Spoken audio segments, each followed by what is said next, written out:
Shalom sahabat firman kehidupan yang terberkati di dalam Tuhan Yesus Kristus.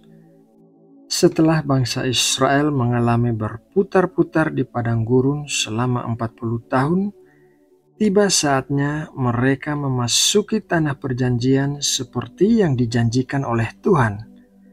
Oleh karena itu, mereka menyeberangi sungai Yordan, di mana peristiwa menyeberangi sungai Yordan ini merupakan perlambang atau gambaran dari memasuki hidup baru seperti yang dialami oleh semua orang percaya.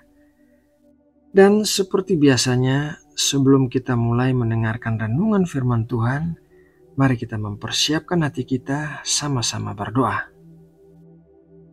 Bapa yang penuh kasih yang kami kenal melalui pernyataan Tuhan Yesus Kristus, hari ini kembali kami mempersiapkan hati kami untuk menerima berkat firman-Mu.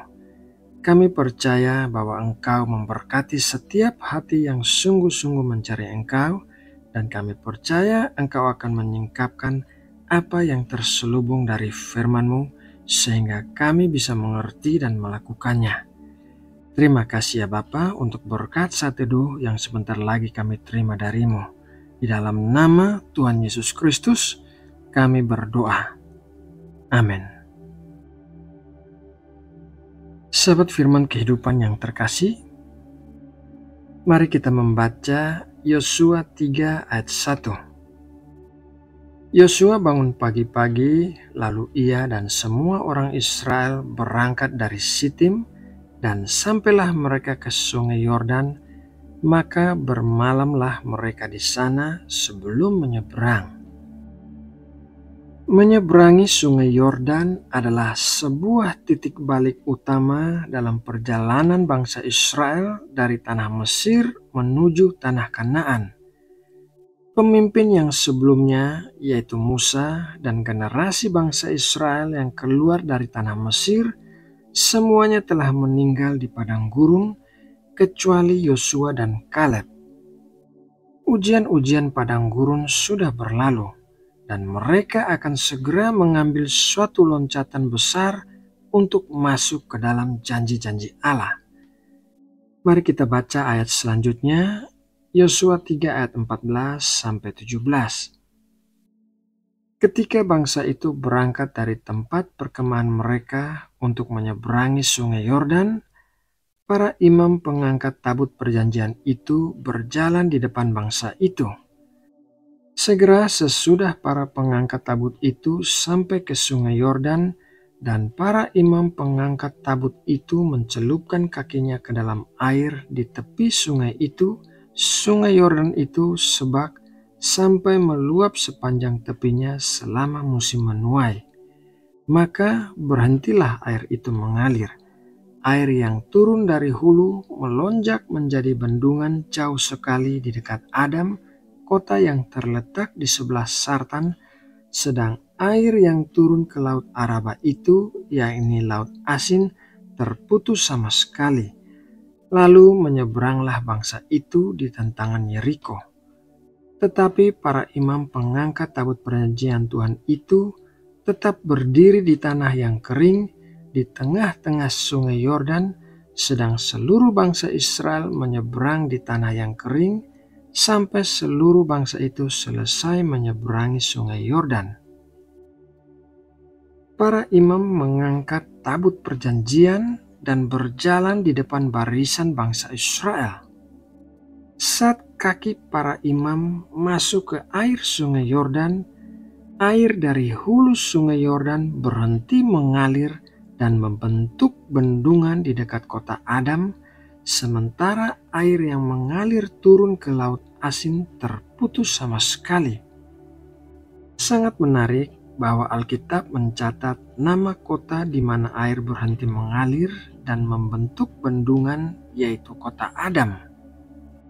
Kita percaya bahwa segala sesuatu yang tercatat di Alkitab itu pasti memiliki makna, dan Adam di sini berbicara tentang manusia lama kita yang berdosa. Saat kita melangkah masuk ke tanah perjanjian, yaitu perlambang hidup baru kita di dalam Kristus, maka Tuhan membendung air di dekat kota Adam. Tuhan memutus sifat dasar yang kita warisi dari Adam, yaitu sifat dasar yang berdosa. Bangsa Israel bisa sampai di Sungai Yordan dan menyeberangi Sungai Yordan karena Allah yang membawa mereka ke sana. Begitu juga halnya dengan setiap orang percaya yang mengalami hidup baru di dalam Kristus, bisa sampai pada tahap iman tersebut karena Allah yang menuntun langkah kita ke sana. Sebenarnya tidak ada satu manusia pun yang berinisiatif mencari Allah. Manusia bisa mencari Allah karena Allah yang terlebih dulu bekerja di dalam hatinya. Mari kita baca Roma 3 ayat 10-11. Seperti ada tertulis, tidak ada yang benar seorang pun tidak. Tidak ada seorang pun yang berakal budi, tidak ada seorang pun yang mencari Allah. Yohanes 6 ayat 44. Tidak ada seorang pun yang dapat datang kepadaku, jikalau ia tidak ditarik oleh Bapa yang mengutus aku, dan ia akan kubangkitkan pada akhir zaman. Setelah bangsa Israel menyeberangi Sungai Yordan, bangsa Israel disunat di Gilgal karena generasi bangsa Israel yang memasuki tanah Kanaan ini adalah generasi yang dilahirkan di padang gurun dan belum pernah mengalami penyunatan. Sunat fisik adalah pengeratan daging yang dilakukan kepada setiap anak laki-laki bangsa Israel. Begitu juga setiap orang yang percaya kepada Kristus akan mengalami penyunatan, tetapi secara rohani, bukan secara fisik. Sunat rohani adalah pengeratan sifat dasar duniawi dan berdosa yang sudah ada sejak kita dilahirkan. Semua hasrat, cara, pola pikir, dan reaksi kita yang berdosa harus disingkirkan dari diri kita.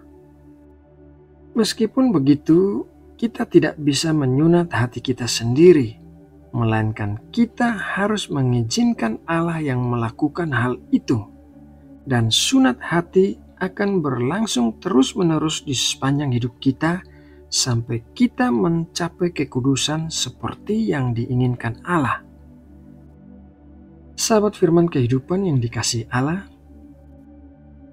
menyeberangi Sungai Yordan adalah sebuah perlambang atau gambaran tentang hidup baru kita di dalam Kristus, di mana sifat dosa yang kita warisi dari Adam terputus dan kita mengalami sunat rohani yang mengerat dan menyingkirkan semua hasrat, cara, pola pikir, dan reaksi kita yang berdosa.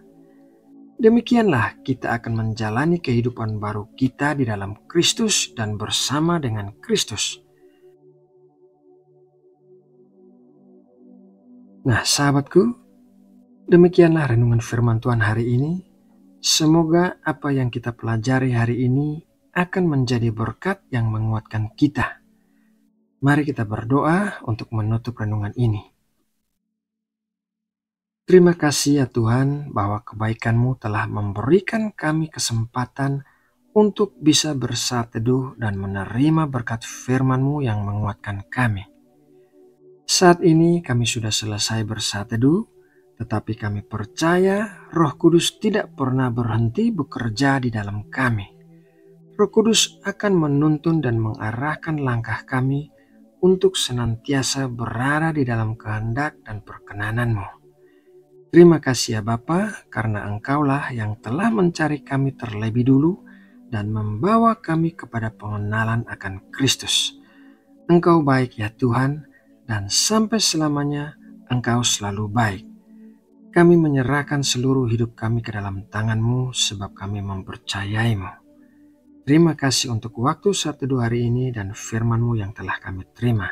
Di dalam nama Tuhan Yesus Kristus, kami sudah berdoa dan mengucap syukur. Amin.